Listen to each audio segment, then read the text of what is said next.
dibuat oleh Ketua Umum Pakatan Rakyat, Datuk Seri Anwar Ibrahim, yang keluar sebagai tajuk utama sebuah akhbar yang mengatakan yang menyifatkan Tan Sri Khalid Ibrahim sebagai Menteri Besar Selangor yang cukup cemerlang.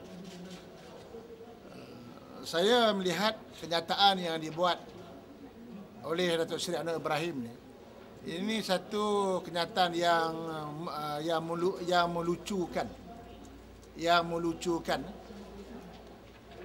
melucukan kerana daripada rekod Tan Sri Khalid Ibrahim sebagai Menteri Besar, banyak isu yang dia tidak boleh jawab dan terus menipu rakyat.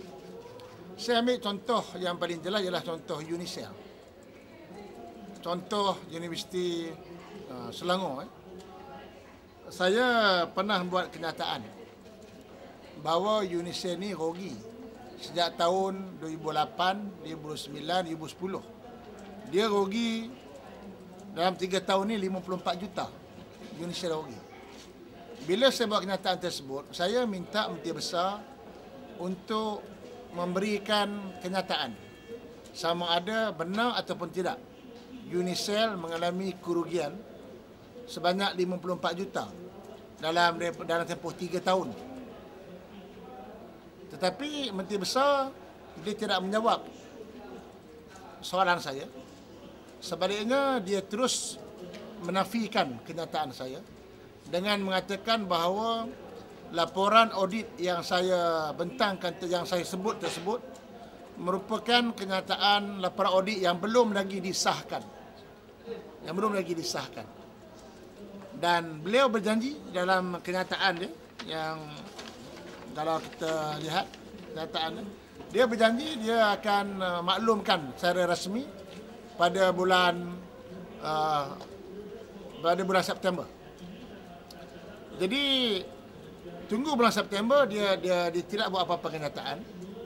Tetapi apabila laporan audit dibentangkan di Parlimen, kalau kita tengok laporan audit yang dibentangkan di Parlimen mengenai UNICEF, bahawa fakta dan juga figure yang saya buat kenyataan adalah tepat dan sama dengan laporan UNICEF yang dibentangkan di dalam Parlimen.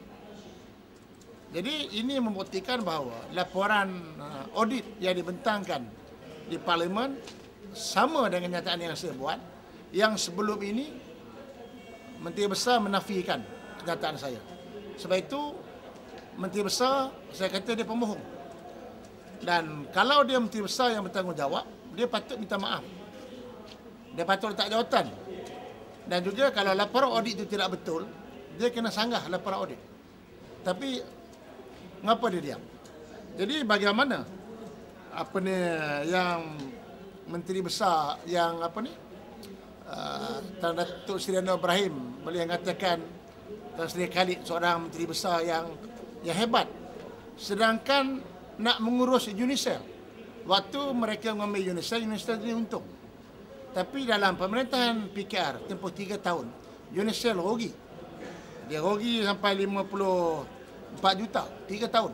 Jadi bagaimana seorang Menteri Besar yang merupakan pengurusi kepada UNICEF, kalau nak mengurus UNICEF pun tak reti, mengalami kerugian, bagaimana nak mengurus sebuah negeri yang maju seperti negeri Selangor? Dan juga mengenai UNICEF, kerajaan negeri juga menginanya kontraktor. Dulu kontraktor dia tak bayar pada kontraktor ni 15 juta. Sekarang ni dah sampai 19 juta. Itu syarikat yang menguruskan asrama, yang membuat penyelenggaraan asrama UNICEF. Alasan dulu Menteri Besar dia tak nak bayar hutang tersebut kerana Menteri Besar kata asrama UNICEF ni belum ada CF. Tetapi kita telah ada bukti bahawa asrama tersebut memang ada CF. Jadi bermakna tidak ada sebab mengapa kerajaan negeri tidak membayar hutang kepada syarikat yang menguruskan UNICEF. Ini ada itu contoh UNICEF saja. Saya tahu satu UNICEF. Banyak lagi isu-isu lain yang saya boleh buktikan bahawa pembohongan yang dibawa oleh Menteri Besar. Baik, hari ini saya sekali lagi nak mencabar Menteri Besar untuk menafikan dakwaan. Saya tidak tuduh Menteri Besar. Saya tidak tuduh Menteri Besar, tapi saya nak minta Menteri Besar kena tampil ke hadapan besok ataupun lusa menafikan dakwaan yang mengatakan bahawa Lembaga Pengarah PKNS, Perbadanan Kemajuan Negeri Selangor, telah bersetuju untuk menjual 5 harta PKNS. 5 harta PKNS. Yang pertama, bordnya telah pun bersetuju untuk menjual Menara PKNS Petaling Jaya. Menara PKNS Petaling Jaya dengan harga 90 juta. Aset yang kedua, SACC Mall, Sahalam Convention Center, dengan harga 97 juta. Yang ketiga, Kompleks PKNS Sahalam, nak dijual dengan harga 88 juta. Yang keempat, Kompleks PKNS Bangi, nak dijual dengan 42 juta. Dan yang kelima ialah Wisma Yakin dalam Masjid Indah, nak dijual dengan harga 7 juta. Jadi jumlah semua harga properti PKNS yang didakwa akan dijual ini sebanyak 321 juta. Saya tidak menuduh, tetapi saya nak minta Menteri Besar tampil menafikan bahawa apa yang saya cakap ini tidak betul, supaya nak membuktikan bahawa dakwaan yang mengatakan PKNS akan menjual 5 harta ini tidak benar. Ini jelas sebab kenyataan. Jadi Menteri Besar kena tampil ke hadapan mengatakan bahawa dan menafikan dakwaan saya. Dan saya tidak menuduh. Ini maklumat yang saya dapat, yang bukan lagi rahsia. Hari ini saya nak dedahkan 5. Jadi bagaimana yang katakan Menteri Besar Selangor ni cemerlang? Saya lihat kalau nak kata Menteri Besar ni cemerlang, yang pertama, cemerlang dia menghabiskan harta. Menghabiskan harta yang dulunya dicari oleh Barisan Nasional. Bila mereka memerintah, PKN memerintah, kerja dia nak menjual harta. Harta Yayasan Selangor pun nak jual, harta PKNS pun nak jual, sampai padang bola pun nak dijual. Sampai loji loji najis pun nak dijual. Itu cemerlang lah. Cemerlang dia nak menghabiskan harta. Tujuan dia tak tahu. Mungkin dia dah tak yakin dia nak menang. Jadi dia nak habiskan harta-harta ini. Jadi besok kalau BN menang, harta-harta ni jadi tanggungan kepada BN untuk menembus kembali. Yang kedua, saya rasa dia cemerlang juga mengenai bailout Talam. Bailout Talam. Talam, syarikat Talam kita tahu hutang dengan Kerajaan Negeri Selangor. Dengan cara kecemerlangan Menteri Besar, dia bail out Talam sehingga kan Talam hari ini bebas daripada tanggungan hutang. Dan saya lihat bahawa dia juga cemerlang daripada segi melaksanakan janji yang tak tunai. Banyak janji pilihan raya, banyak janji waktu dia jadi Menteri Besar pun tidak tunai. Kemudian banyak lagi isu, dia juga cemerlang daripada segi tak bayar hutang. Dan juga dia juga cemerlang daripada segi memandang rendah kepakaran anak-anak tempatan. Sebagai contoh, hari ini dia buat kenyataan bahawa isu air, dia kata kena ambil pakar daripada Kanada untuk teknologi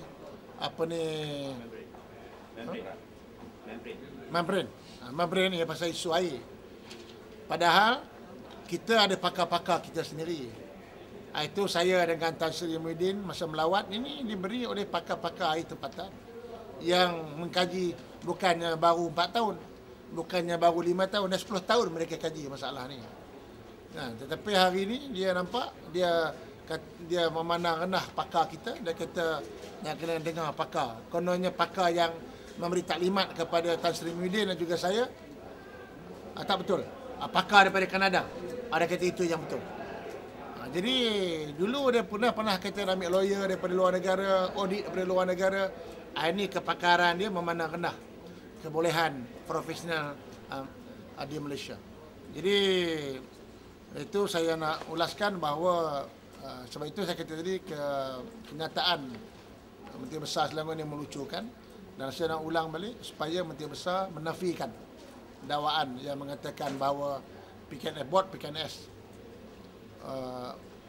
nak menjual harta-harta PKNS. Saya nak bagi tahu ini kali ketiga saya cabar dia. Kali pertama saya cabar dia Yayasan Selangor. Bila saya cabar dia menafikan kenyataan saya mengenai program Yayasan Selangor pada tahun lepas, dia menafikan. Tetapi akhirnya kenyataan saya itu betul apabila ianya diakui oleh pengurus besar Yayasan Selangor dalam permintaan syarikat. Dia dah kalah satu round. Yang kedua, dia kalah dengan saya isu Unisel. Pun hari ini dia terbukti apa saya cakap betul. Hari ini ialah challenge yang ketiga. Sama ada kenyataan saya ini betul ataupun tidak, dia kena nafikan lah. Saya bercakap nak bagi tahu Menteri Besar, saya ada bukti dengan saya semua. Sebab itu saya berani bercakap. Kalau tak ada bukti, saya tak akan bercakap. Kan? Okey? Ini question. Jual tu memang tak tahu. Jual ni tu sebab ini kena tanya Menteri Besar yang cemerlang lah. Sebab apa yang dia nak jual 321 juta ni? Kata Selangor kaya ada 2 bilion apa kata. Duitnya banyak. Tapi kalau duit banyak, mengapa Indonesia punya hutang hutang orang tak bayar? Mengapa nak jual lah harta PKNS? Ini kena tanya Menteri Besar yang cemerlang menghabiskan harta yang dulunya dibangunkan oleh Barisan Nasional waktu kita merintah. Kita kompor harta kat 50 juta, dekat 50 tahun ni kita merintah bangunkan Selangor sikit-sikit, bangunkan PKNS, bangunan-bangunan ini. Dia tak sampai 5 tahun lah memerintah. Senang saja dia nak jual. Lepas tu jadi Menteri Besar cemerlang, Selangor banyak duit. Kalau macam itu semua boleh jadi Menteri Besar. Kan? Pemerintah, orang rakyat orang kampung boleh jadi Menteri Besar. Kalau setakat nak jual kereta. Ya, Menteri Besar kena jawab lah. Menteri Besar kena jawab lah betul tak betul. Saya tahulah. Apa ada masalah? Semua maklumat ni mana ada rahsia zaman ICT. Apa yang berlaku dalam BN pun pembangkang boleh dapat. Apa yang berlaku dalam PKR pun kita boleh dapat. Ini dah tak ada rahsia. Dah tak ada rahsia. Macam saya itu, macam apa berlaku dalam kementerian saya pun pembangkang boleh dapat surat. Ini tak ada rahsia. Hanya saya nak buat kenyataan lebih awal, nak minta Menteri Besar menafikan. Itu saja. Kalau betul-betul, kalau tak betul dia kena kata tak betul dakwaan saya, itu saja saya nak minta. Tapi jangan besok dia kata tak betul. Besok saya boleh bawa agreement apa besok semua saya boleh bawa besok. Kita ada bukti semua. Sebab kena ingat, tak semua pegawai-pegawai di Negeri Selangor, kaki tangan Negeri Selangor happy dan suka dengan cara pentadbiran kerajaan Negeri Selangor. Sekarang ni pegawai Negeri Selangor pun boleh membezakan mana kerajaan yang lebih terus di antara BN dengan PKR. Dulu orang tak boleh beza, sekarang dah boleh beza. Pegawai di Selangor, di Senak Lapisan, even sampai dekat driver pun, hingga sampai penguatkuasa pun dah jumpa saya mengeluh, nampak membeza. Penguatkuasa dia boleh beza, dikerah menjaga ceramah-ceramah politik. Penguatkuasa apa nak kena dengan ceramah-ceramah politik ni? Jadi sampai ke driver lah, sampai peringkat driver, sampailah ke pegawai tinggi. Dan mereka tak berapa gembira dengan cara pentadbiran PKR ini. Sebab itu saya amat yakin dengan sokongan daripada kaki tangan pegawai kerajaan Negeri Selangor dan juga rakyat Selangor, BN akan dapat balik Negeri Selangor. Wisma Yakin Jalan Masjid India. Wisma YAKI di Jalan Masjid India. Baik. Bendara PKNPJ 90 juta, SACC Mall 97 juta, PKNS Sahlam 85 juta, 85, PKNS Bangi 42 juta, 42, Wisma Yakin 7 juta, 321. Saya tidak tuduh, tapi saya nak minta Menteri Besar menafikan kenyataan ini. Kalau ada kata tak ada lah. Itu saja. Benda ni dia di dalam proses. Benda ini dalam proses penjualan, tetapi belum berlaku lagi. agreement belum lagi berlaku, tanda tangan perjanjian belum lagi ditandatangani, baru kelulusan bot saja. Bot saja dia setuju, tapi sama ada perkara ini akan menjadi kenyataan ataupun tidak, saya percaya Menteri Besar saja boleh jawab. Kalau Menteri Besar kata yes, mungkin jadilah. Kalau Menteri Besar kata no, tak jadilah perkara ni. Adakah itu harga dalam market price? Itu saya tak tahu. Itu kena tanya Menteri Besar Cemerlang lah. Dia lebih tahu. Okay. Dia make clear, this one, saya tidak tuduh, tetapi saya nak minta Menteri Besar menafikan. Dan perkara ni belum berlaku. Belum lagi berlaku, transaction belum berlaku. Tetapi bot dah luluskan di dalam, sekarang ni dalam di peringkat akhir untuk mereka menandangi perjanjian jual beli. Tapi belum lagi tanda tangan perjanjian.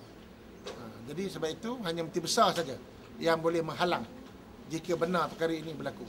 Saudara tahu siapa yang nak beli? Ini kena tanya Menteri Besar Cemerlang. Dia mesti tahu. Saya tak boleh bagi tahu lah siapa yang nak beli. Tapi you memang sudah Saya sudah tahu lah. Tak boleh bagi semua, biarlah dia jawab sebab. Kalau tak boleh lah. Saya ingat benda ni kalau ada kata, kalau dia bagi lampu hijau, mungkin jadilah. Kalau ada kata tidak, tidak lah.